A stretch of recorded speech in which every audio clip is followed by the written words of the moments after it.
So now with the coming of PET CT and intervention, biopsy is becoming more and more important. And with the PET CT and nuclear medicine physicians are also now doing very frequently.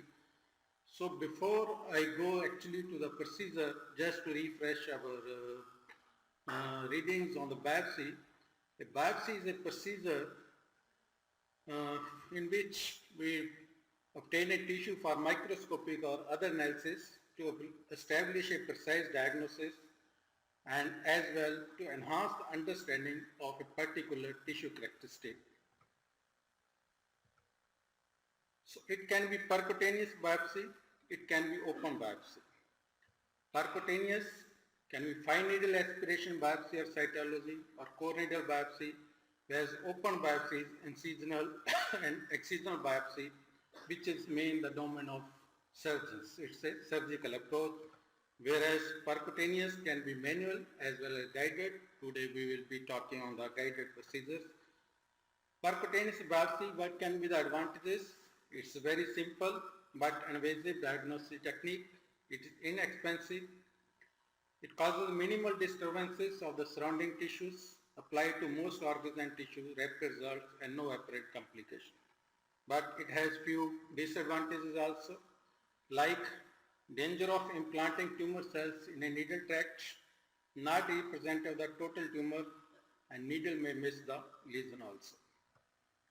So who performs such biopsies?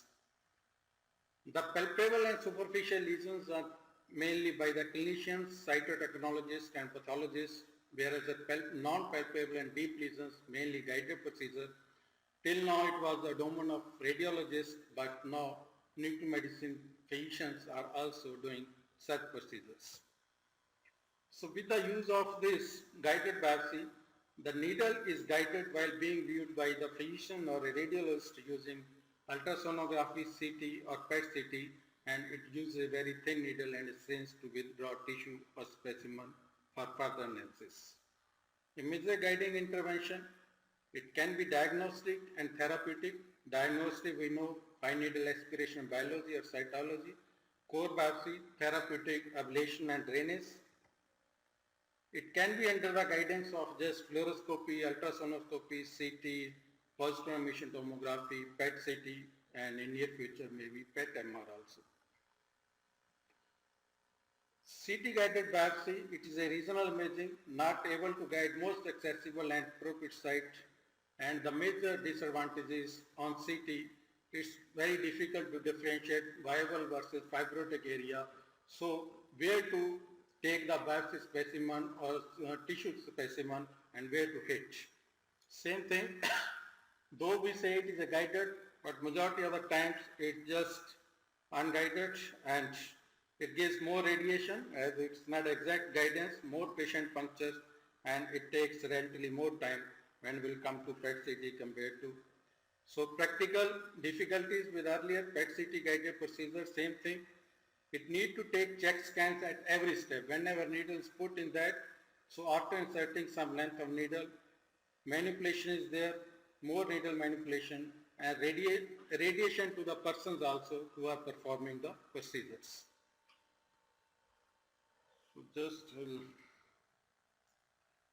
So basic principle is important to choice of biopsy technique. Where to hit, how to hit, needle tract or scar should be removed as part of the subsequent definite surgical procedure. This should be kept in mind while doing the procedure. Like we can see in this lesion can be targeted from this side or this side. But better is to do this as when surgery is to be done, this whole tract, needle tract will also be removed along with the surgery. So when we come to PET guided biopsy, the main advantage is this. CT already we know has a limited ability in differentiating benign from malignant lesions, but on the PET is the metabolically active site which we see and differentiate viable versus non-viable tumor. So this capability of metabolic imaging, if utilized for planning image-guided procedures, can produce impressive results in particular areas of difficulty.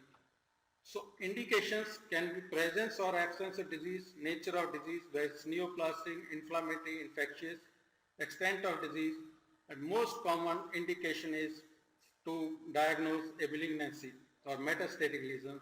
So when cancer is the answer, tissue is the issue. This is the most important part, that tissue, what should be the tissue, how much should be the tissue, and this gives the ultimate or final diagnosis for the malignancy, whether it is primary diagnosis or recurrence. So advantage can be whole body imaging. Most accessible appropriate site can be with the PET CT and directed to most active metabolic area and avoids necrotic area, which in the CT is many times are hit with that. Types can be PET CT guidance for image guided biopsy or PET CT guided biopsy.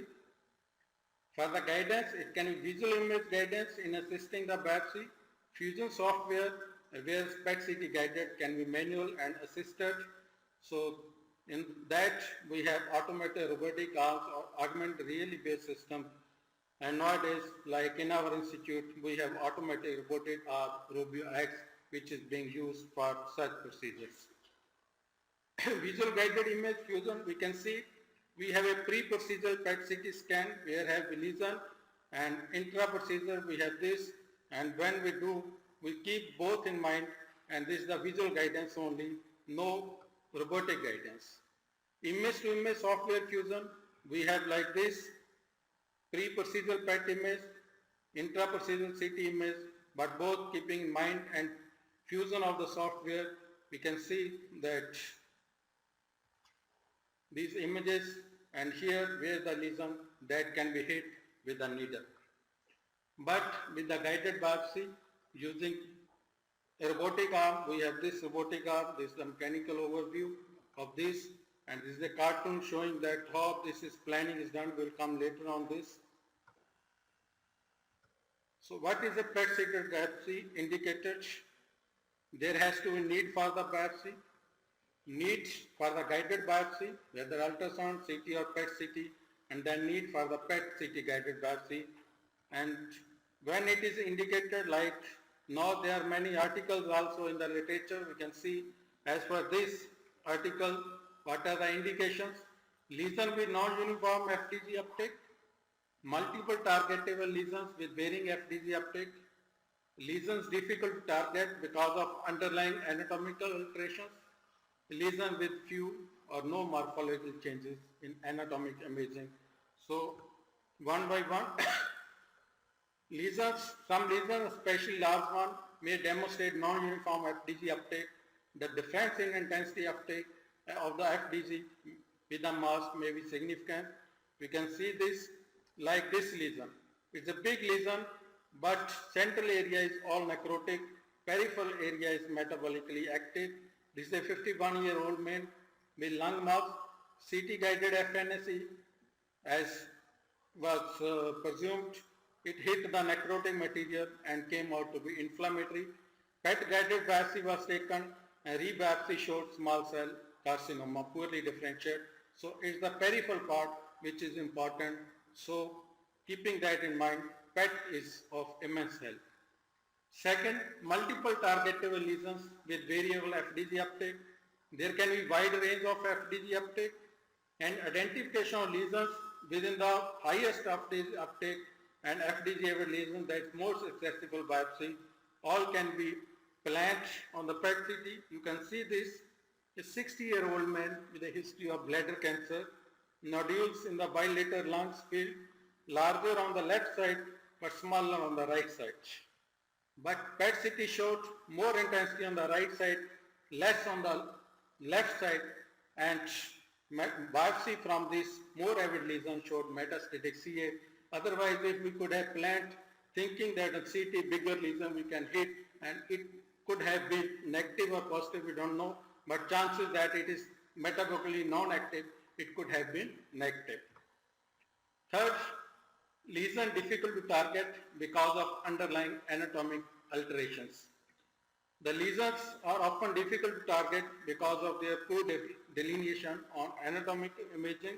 You can see this local recurrence in a 75-year-old man with a history of radiation therapy.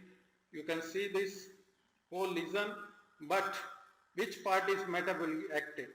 So already treated patient, we have to hit here. So radiation therapy for lung cancer in the upper lobe, you can see this, if hit here, there highly likelihood that it will come positive. Lesions with few or no morphological changes and anatomic imaging, corresponding PET CT finding can suggest the area to biopsy under CT guidance.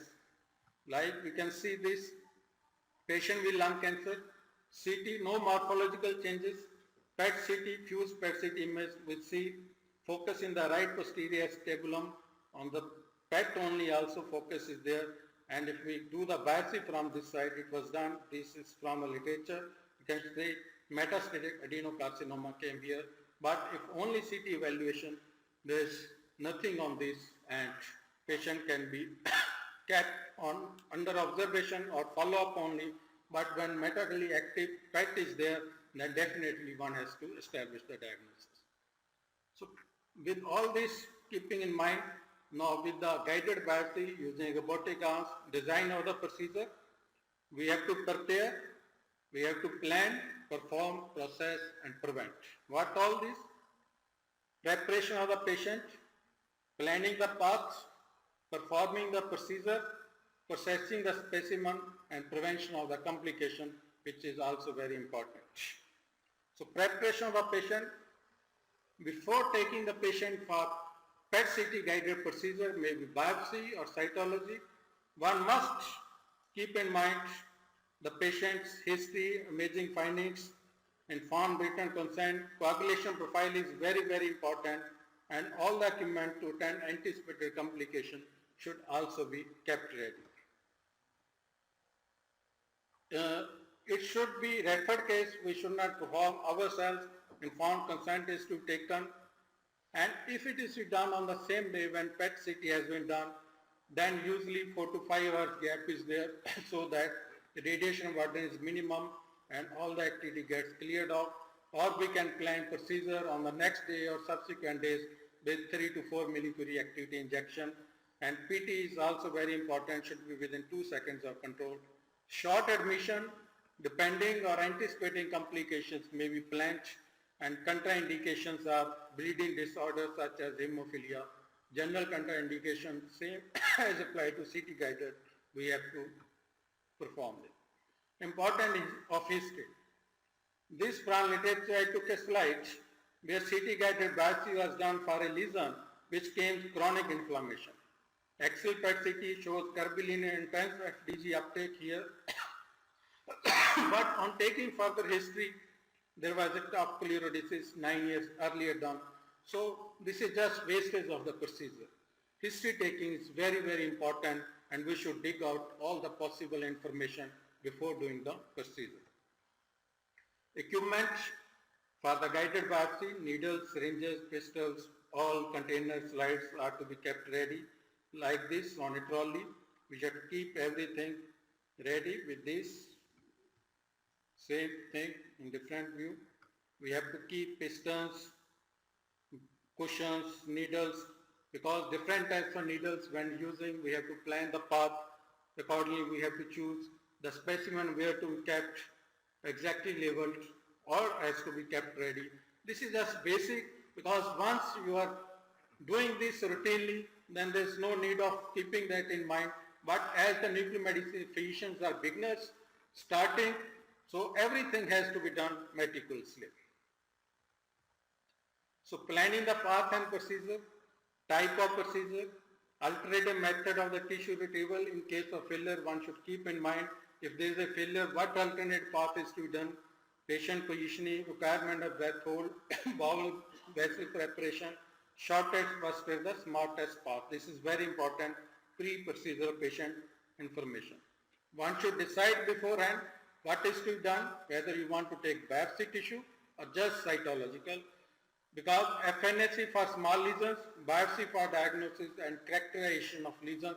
If it is the first time diagnosis, you want to do immunohistochemistry, etc., that's characterization, then larger tissue is required and definitely biopsy is to be planned.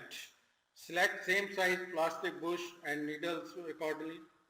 So performing the planned procedure, one should keep IV line access, though You may not put IV line, but one must assure that if need be, there is good IV line where you can put that. Reassurance and instructions, local disinfection, draping, performing the technique, save time and passes, close monitoring. You should not just keep on putting needle, minimum time should be spent. Short path versus smart path. This is very important, like I showed in one of the earlier slides from tissue how it can be assessed, but here also in case of suspected hypervascular liver lesion, the approach should involve a sizal pericameral tract. This is to avoid hemorrhage complication. Similar number of pleural surface, the needle cross should be reduced even though the path may get longer to avoid the complication on hemothorax. You can see here the path, here you cut across many structures, but here is the smartest path. This is the, though it is longer, image showing biopsy path of suspected hypervascular liver lesion. Accordingly, it has to be planned beforehand while hitting the lesion. So processing the procured material, already we know tissue is very important, so save it. Processing of the obtained specimen, fixation, immediate examination whether tissue is adequate or not. We want more tissue, immediate labeling of the specimen, filling the biopsy data sheet, all is important. Prevention of complications, post-procedural monitoring like vitals, warning signs. The reversal agents for anesthesia use, usually it is not required, but even if it is being used, then one should keep that. Specific check scans, instruction about warning signs, antibiotic treatment, analgesia, sedation, etc. all has to be done. Now workflow, how it is to be done? PET CT data for reason is required where biopsy FNS is being planned. So before that PET CT data has to be there. Transfer that data, DICOM image to the computer attached to the robotic arm. Display image and select image where lesion is best seen. Set target on lesion and point of entry on the image. You can see this DICOM image, target point, how it is to be done, entry point, and this, how this is to be planned. All this planning is done, needle is there. So this is the lesion, like this information is then transferred to the DICOM data and information to the robotic arm computer, and then planning is completed. Check scan, before hitting, check scan is also be done, like where the needle is, this planning needle, whether it is hitting the tissue or not, how much is the length, everything is to be planned. So this same biopsy arm, this is like PET CT, how we have to, this is our PET CT. This is the computer or the robotic arm. This has to be fixed, whether left or right, according to the position of the patient where you have to hit. If right-sided lesion, put the biopsy arm on the left side. If left-sided, put on the right side for the better targeting and approach. And then from that, data is transferred and planning is done. After doing planning, then the needle is there. We have to do the biopsy. This you can see how it is hit, and after that check scan is always taken whether needle has hit, air gap is there or not, and tissue is then sent for the analysis. Now this is a borrowed slide.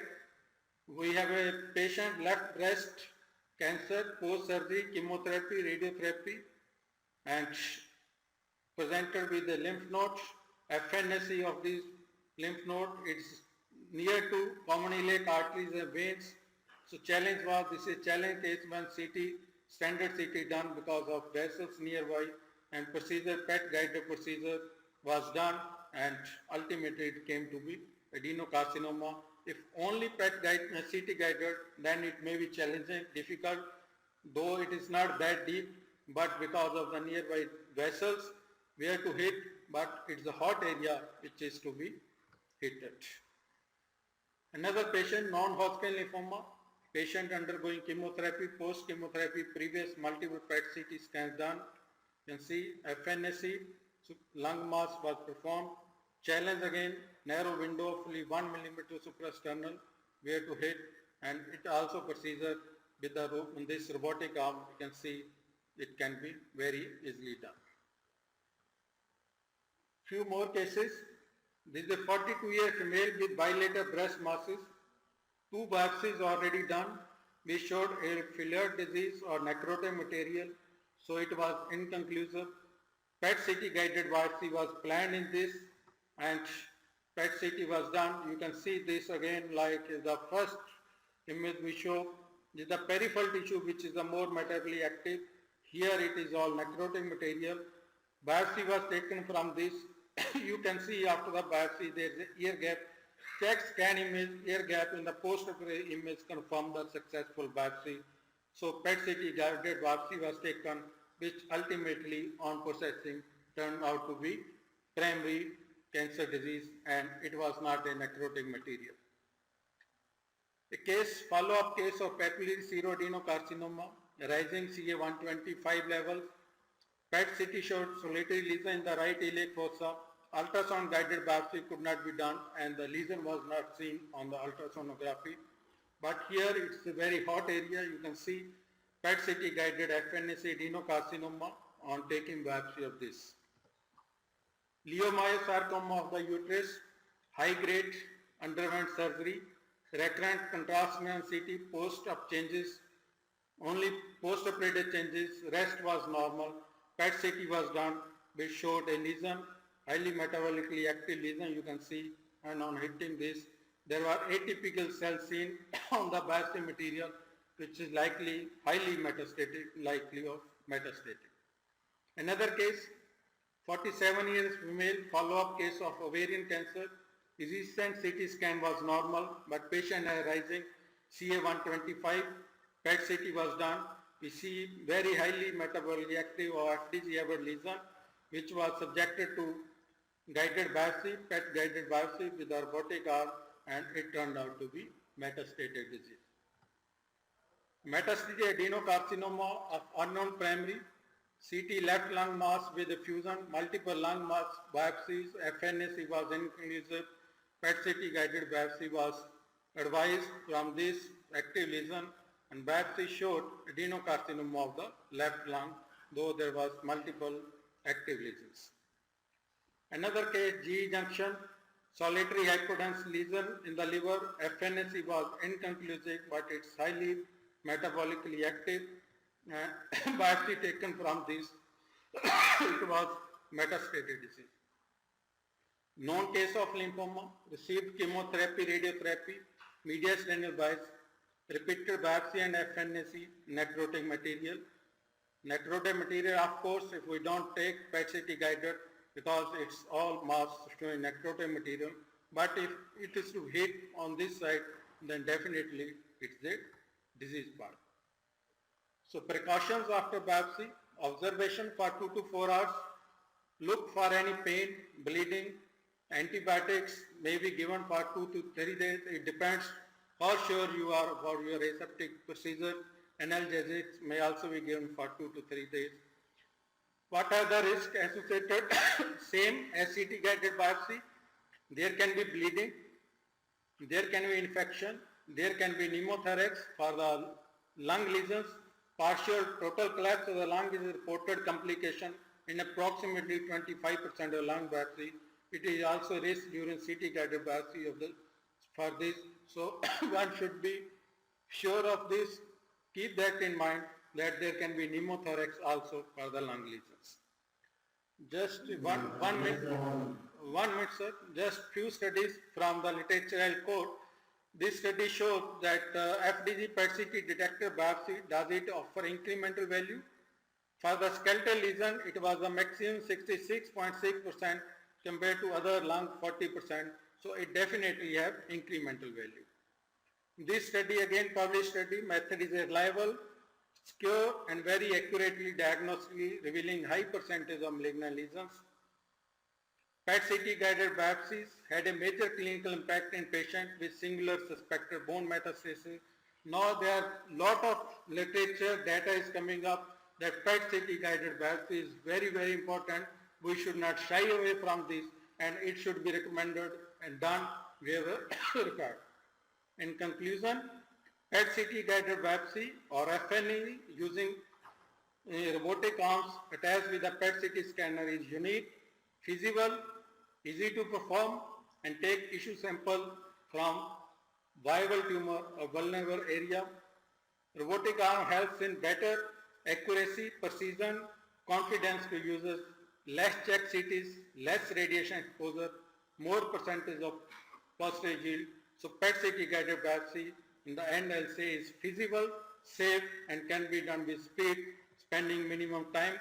So it is a team approach of oncologist or physician, nuclear medicine physician, along with radiologist. We should always take, at least in the beginning, help of radiologist and pathologist, of course, for the specimen. So thank you very much. This is our institute. We are celebrating 50th year. That's the golden jubilee year of our institute.